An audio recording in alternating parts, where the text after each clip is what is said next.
Alright, what I have for you today is not so much a build, but more the concept of having 100% or damn near 100% uptime on your teleport in tandem with the use of the Raiment of the Infinite chest piece so that you can constantly stun. I will go over the build. I'll talk about why I'm using the Fractured Winterglass Conjuration build other than it being one of the best sorcerer builds in the game. There's actually a reason outside of just the raw damage and CC that does. It actually helps a lot with the uptime of teleport. Now we're rocking a damn near infinite teleport build, but we're not rocking Oculus. So the way I'm doing this is by using two runes that I actually have here on the Raiment. One being the Yuljah, which gives you 50 offering every time you use a cooldown, and the second being the Jaw, which gives you the evade teleport and also making you unstoppable. Using that with just having teleport, which is my only defensive skill on my skill bar, and then using teleport as my enchantment slot. What makes this work so well is that you can cast teleport from your skill bar,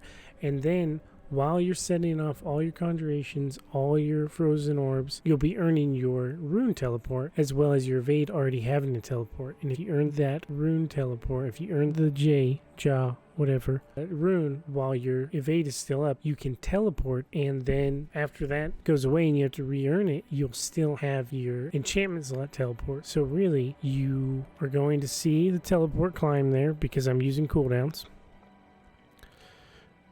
I cast teleport. Now notice I have teleport right now. I press circle to evade. I still have it. I press circle to evade again, and I still have it. I hit it a second time, and now it's on cooldown.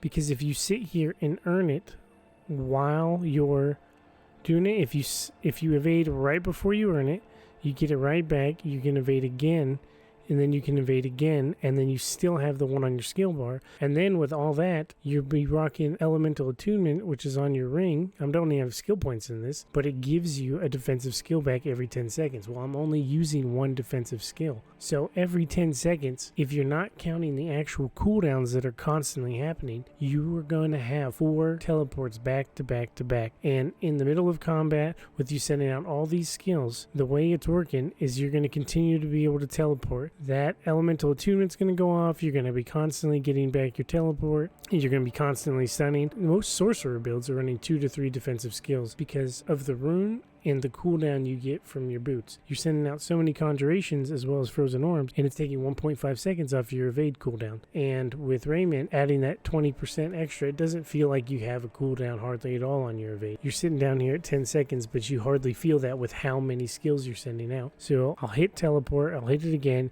You'll see that 10 seconds, that goes down in about 1, maybe 2 seconds. Hit it again, 10 seconds, and it's back. That 10 seconds means nothing to nobody. This is about a 1 second cooldown, not to mention that's just your evade. And if you've earned your rune, then you're not even using what counts as your evade. You're just using the rune to teleport, and then you still have your evade. And on top of all of that, you still have the teleport on your skill bar, which you can earn back with Elemental Attunement, which you saw right there. So you can just continue to teleport all over the place, just brainless, not having to think about it. And the time it takes for your teleport to come back to you, you can use the evade one and the rune one, and then when it's back, you can hit your normal skill bar teleport again, and then elemental attunement, bring it back. If you sit here and spam it like crazy, then yeah, you will lose it. It's not quite as strong as Oculus. I'll show you what Oculus would look like. Now the reason that we're running a two-hander instead of Oculus is because you do want that ×2 damage on your lightning spear, but it's not quite as crazy as Oculus. So you'll see Oculus. So I got 4 charges. I got my rune. Oculus allows you to teleport all over the place. Oculus, you would actually have infinite teleport.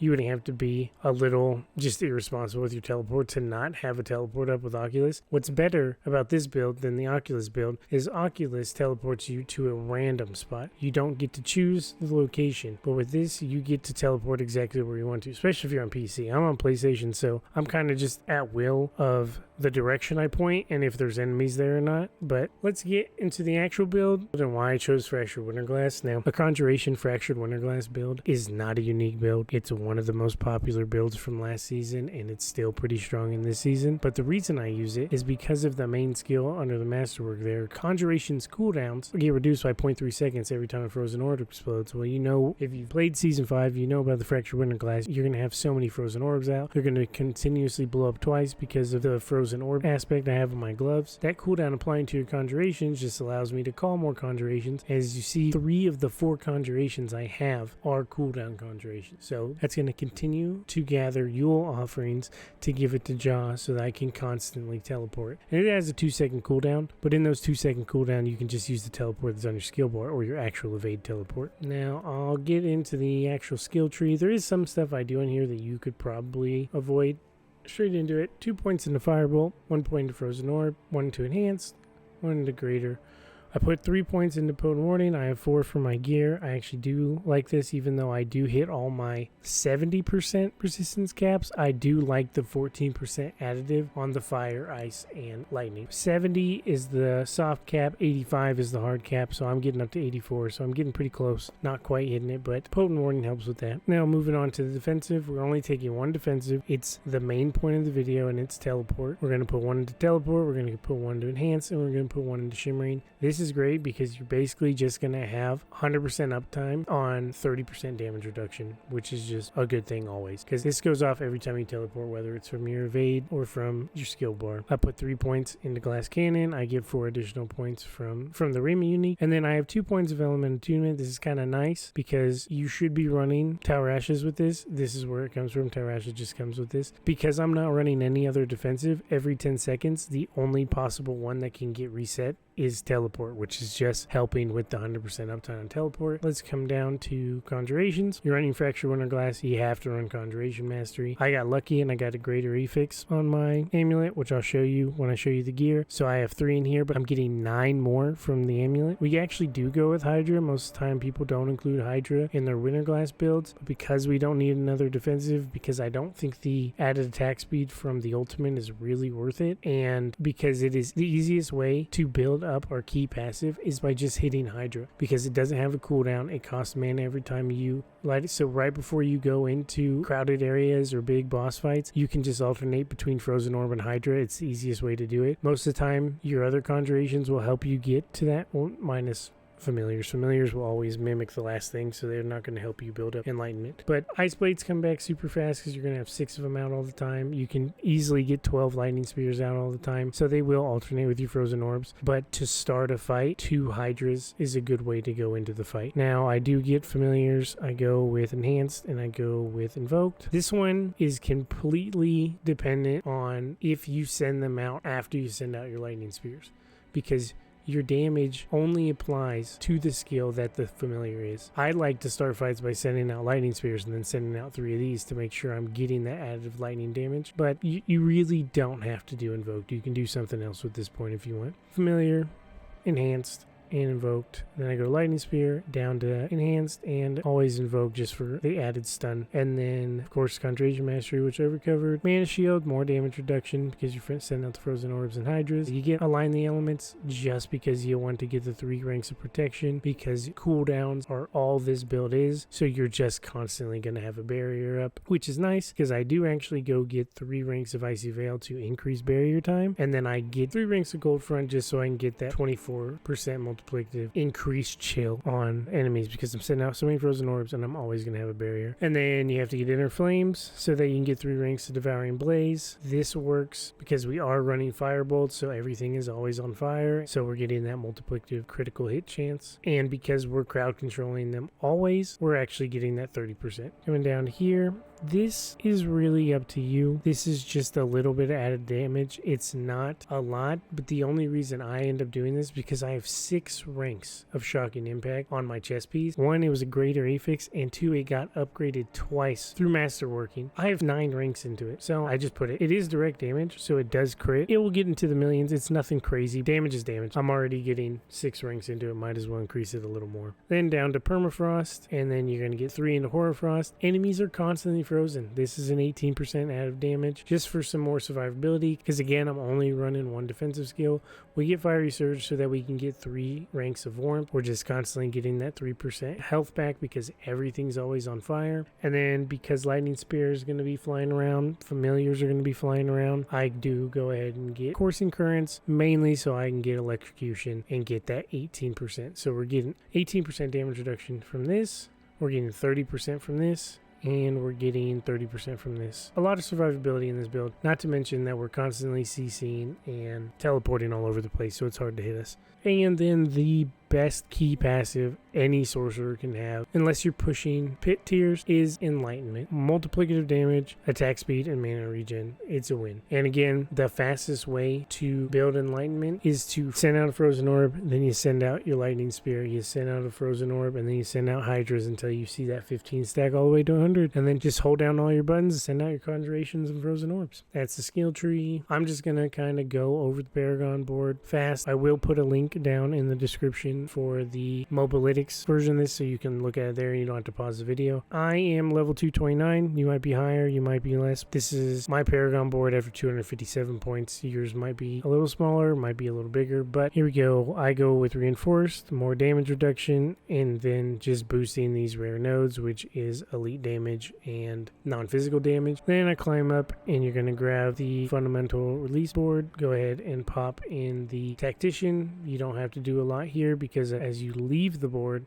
you're going to get the 3 dexterities that you need besides the ones that you had to go get the rare nodes in the first place. Then the third board you're going to put on is going to be the Enchantment Mastery. When I first made this board, I didn't actually go grab the legendary node, but at this point I didn't know where else to put them, so it's 20%, which just decreases the cooldown of your teleport and increases the burning damage of your firebolt. But down here we're going to put Flame Feeder. Enemies are always burning. This is added damage to burning enemies. Then we are going to move over to our fourth board, which is going to be Burning Instinct, which is where we put Destructive. We put Destructive in here because Burning Instincts has the most dexterity nodes for you to capture and build up your critical strike damage. And then the fifth and final board will be Frigid Fate, where you will grab Frigid Fate and then you will come down and put Elementalist in here just to boost your rare nodes again. So the only 2 nodes that you're hunting for to boost the damage are Destruction and Flame Feeder, and then the other 3 are just rare boosts with Tactician, Reinforced, and Elementalist. This will be on the Mobalytics link. It'll be easier to follow on there. But board 1 is the default board. Board 2 is the new Fundamental Release. Board 3 is Elemental Mastery. Board 4 is Burning Instinct, and the final board is Frigid Fate.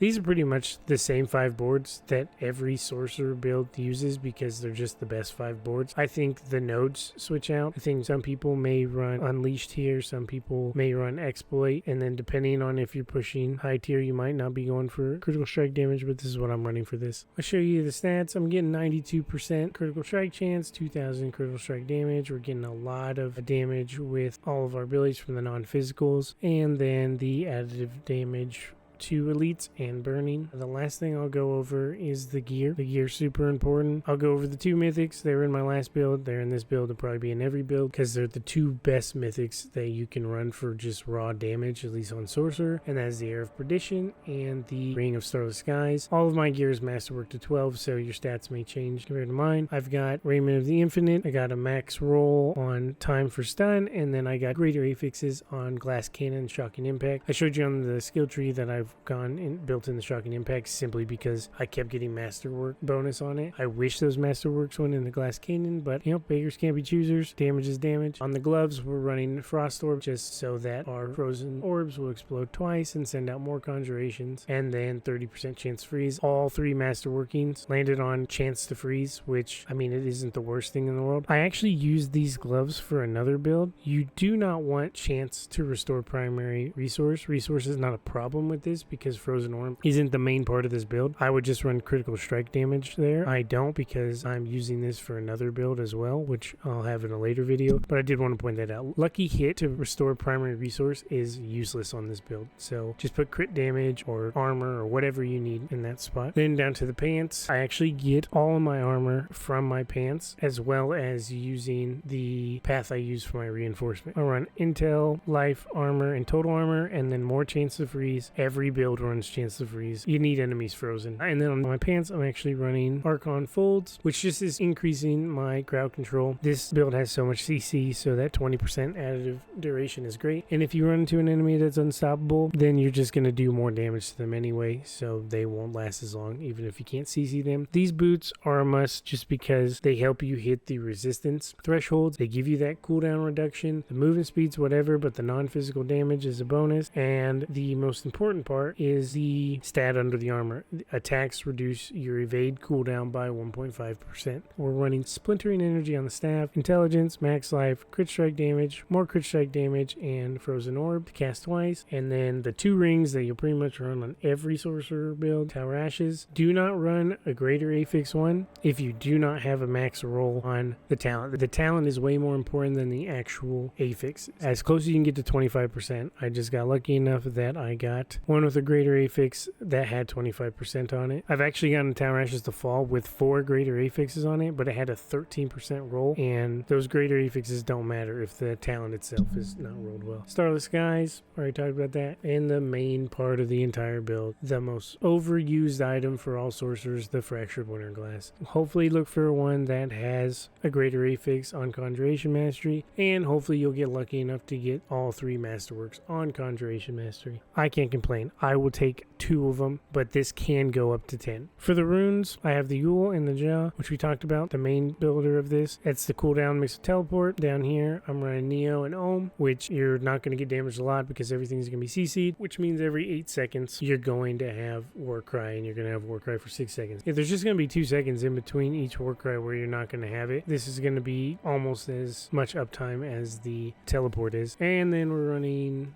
emeralds for that critical strike damage, and then I'm just running armor on my amulet ring and a diamond for resistance. Quick overview, I run Altkin for my reinforcement just because he slows enemies and he reduces damage, and then for my mercenary I'm running the left side with shield bash because of the 15%. Just getting the 15% from him allows me to build into other stuff in my gear and not have to focus on my Paragon board. There's more damage to be gathered from this side with his bastion and inspiration, but the provoke still does 15 multiplicative damage. I just didn't want to have to worry about armor, so I just went with his shield bash and his guard to get that additive % of armor. That's the build. The build is way less about the Conjuration and Fractured Winterglass. It's an old build that everybody knows about. The main part is using the rune and your evade to have an infinite teleport. Fighting the Butcher, I mean, I spent the entire time just teleporting in behind him. Fractured Winterglass this season doesn't actually do that much damage. It's still a great build for doing the easier contents. Tier 65 through 80 of the pit you can do relatively easy. You will probably never die with this build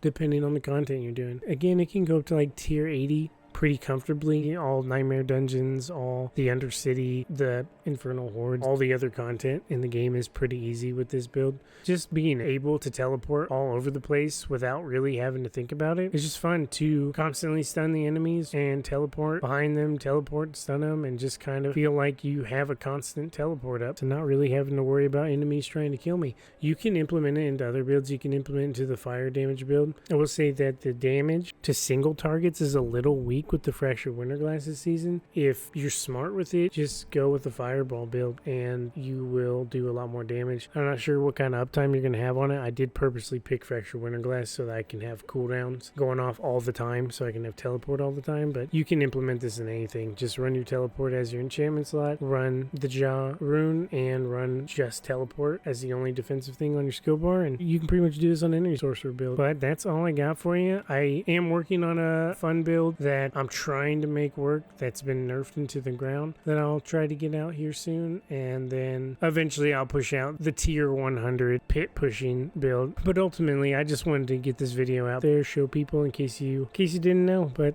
that's all I got for you. Back to the obs, and you have a good one. Deuces.